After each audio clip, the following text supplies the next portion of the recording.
Muy buenas tardes, amigas y amigos de Brújula Internacional. Siempre está ahora el recorrido por los escenarios internacionales con el choque de las imágenes y la fuerza de las palabras. Equivocada está la República de Guyana cuando pide a la Corte Internacional de Justicia intervención para evitar el referéndum venezolano. Recordemos que la Guyana siempre desde 1777, cuando se creó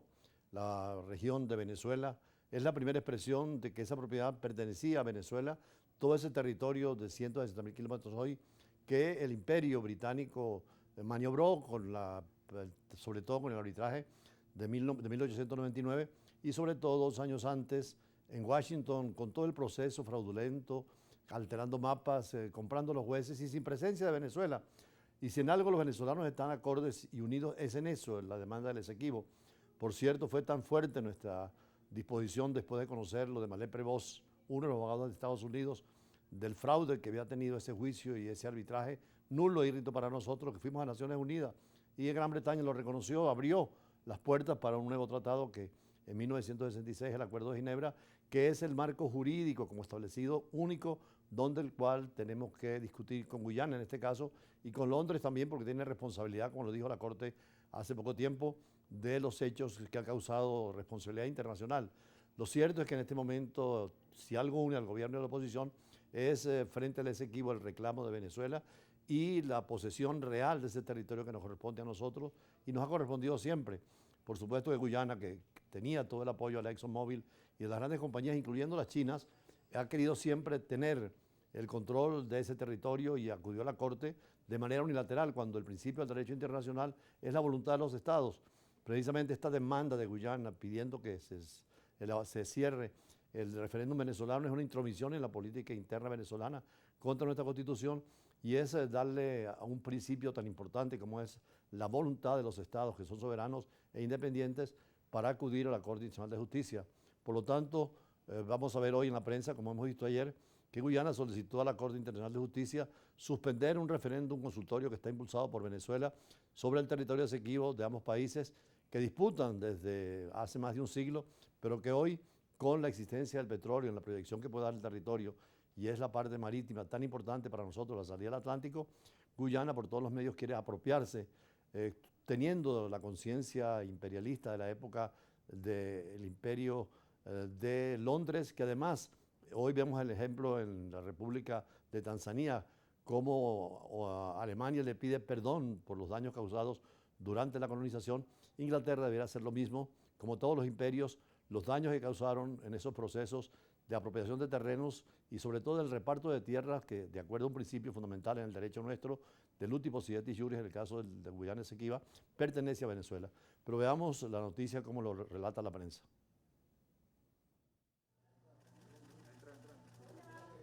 El gobierno de Venezuela denunció el martes que su vecino Guyana pidió a la Corte Internacional de Justicia suspender un referendo sobre el Esequibo, un territorio que ambos países se disputan. Venezuela convocó para el 3 de diciembre la consulta, que plantea la creación de una provincia en esa zona y nacionalizar a sus habitantes. La región, rica en minerales y biodiversidad, es administrada por Guyana. Lo que ha pedido Guyana es un exabrupto. Pedirle a Venezuela que derogue forzosamente su orden constitucional, lo cual no va a ocurrir. Es una barbarie, es un signo de desesperación. Guyana se ampara en un pacto suscrito en 1899 que fija una frontera rechazada por Venezuela. El Acuerdo de Ginebra que Caracas firmó en 1966 con Reino Unido antes de la independencia guyanesa establecía bases para una solución negociada, desconociendo el documento anterior. La Corte Internacional de Justicia dictaminó en 2020 que tenía jurisdicción para analizar el litigio, pese al rechazo de Venezuela, que terminó participando en el proceso. Y más aún, pide a un organismo internacional, en este caso a la Corte Internacional de Justicia, pide que derogue la Constitución de la República Bolivariana de Venezuela. Caracas sostiene que el Esequibo le pertenece porque era parte de la Capitanía General de Venezuela del Imperio Español. La pugna fue reavivada en 2015, tras el hallazgo de yacimientos petroleros por parte de la estadounidense ExxonMobil. El referendo no vinculante consta de 5 preguntas y consulta también sobre desconocer la jurisdicción de la Corte Internacional de Justicia, pese a que Venezuela terminó aceptándola. Venezuela tiene todos los derechos y por eso el marco jurídico sigue siendo el Acuerdo de Ginebra, que deroga prácticamente lo que era el laudo arbitral de 1899, donde ahora Guyana es lo que quiere que la Corte Internacional reconozca como válido y jurídicamente pasar el territorio a sus manos, lo cual no es posible. Como decía la vicepresidenta del gobierno, desde 1777 era territorio del Imperio Español y en todas las constituciones de Venezuela siempre se ha recogido y todos los mapas nos señalaban ese territorio como venezolano. Grandes recursos de todos niveles, pero un problema de justicia y que en el derecho debe defenderse hasta el fondo todo el tema porque el Esequibo es de Venezuela. Ya seguiremos insistiendo sobre este tema en función del referéndum que pronto va a realizarse en el país. Lo cierto es que hay un antecedente de un referéndum parecido en Belice y en Guatemala, donde el pueblo se pronunció sobre elementos fundamentales de la territorialidad en una discusión parecida del Imperio Británico que tomó y se creó un Estado independiente como Belice, pero que hay reclamación del territorio en el caso de Guatemala. Y en cuanto a la parte de la justicia internacional, hoy es importante señalar cómo tanto el derecho internacional privado como el derecho internacional público y sobre todo el derecho penal internacional es una realidad. Ya están sancionando y pidiendo aplicación del derecho humanitario en los conflictos de Rusia y Ucrania, pero también de Israel y Palestina, que es un tema que va a estar presente, que ojalá se aplique la norma internacional para llegar a unas soluciones justas, negociadas, como lo exige el derecho internacional. Sobre eso vamos a hablar más tarde precisamente con Oscar Arnal, profesor universitario, y otros temas de la agenda nacional, pero vamos a ir al corte con el editorial de hoy porque tenemos que referirnos obligatoriamente a Chile. Un nuevo documento se va a presentar al referéndum, una constitución más conservadora que la fracasada presentada antes por la izquierda del país, donde hay cambios fundamentales. Lo importante es consultar al pueblo y por eso el plebiscito, referéndum, como los chilenos lo llaman, para ver si están de acuerdo o no, y después tener los invitados de siempre sobre el tema, primero con Oscar Arnal y después con el rector de la Universidad Internacional del Caribe, Victoria Stefano, para conversar también sobre los programas y proyectos que tiene el Caribe de parte de Venezuela y lo que la universidad está haciendo en la formación de cuadros para la diplomacia y las relaciones internacionales.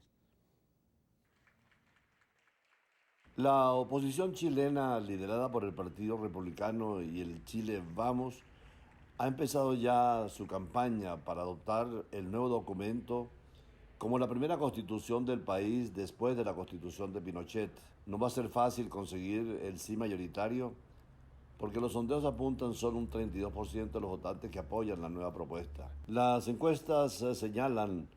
una situación parecida a este segundo intento de sustituir la constitución del dictador Augusto Pinochet, pero esta vez el Consejo Constitucional ha estado controlado por la ultraderecha y la derecha dura, lo que ha dado a luz un documento que constituye el statu quo conservador que llevan por 30 años tratando de modificar los sectores de izquierda que ahora están en el poder. Este nuevo proyecto constitucional parece retroceder incluso más que la Constitución de 1980. El Consejo Constitucional chileno, que fue el que redactó el proyecto de mayoría conservadora, aprobó el pasado lunes por una gran votación la propuesta de la nueva Constitución que incluye artículos polémicos sobre derechos reproductivos y migración y que se va a someter a un plebiscito, como deseamos, el 17 de diciembre. Frente a los 17 votos del gobierno y de la izquierda, de los consejeros que elaboraron la Constitución, de 17 capítulos y 216 artículos,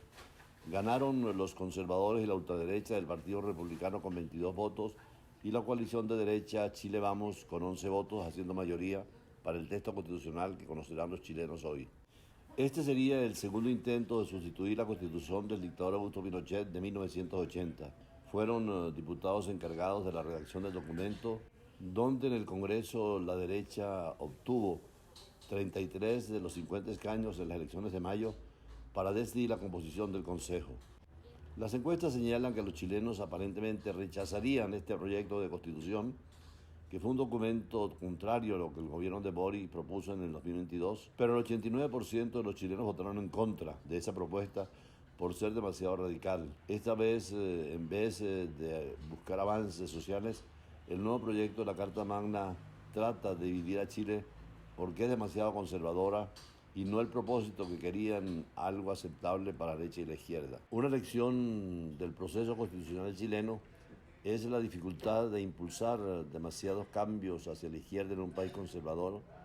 donde inclusive se reconocían la eliminación del Senado o el reconocimiento de la plurinacionalidad del Estado chileno. Fue el momento en que los conservadores llegaron a rechazar, acompañando a un sector importante de la centroizquierda,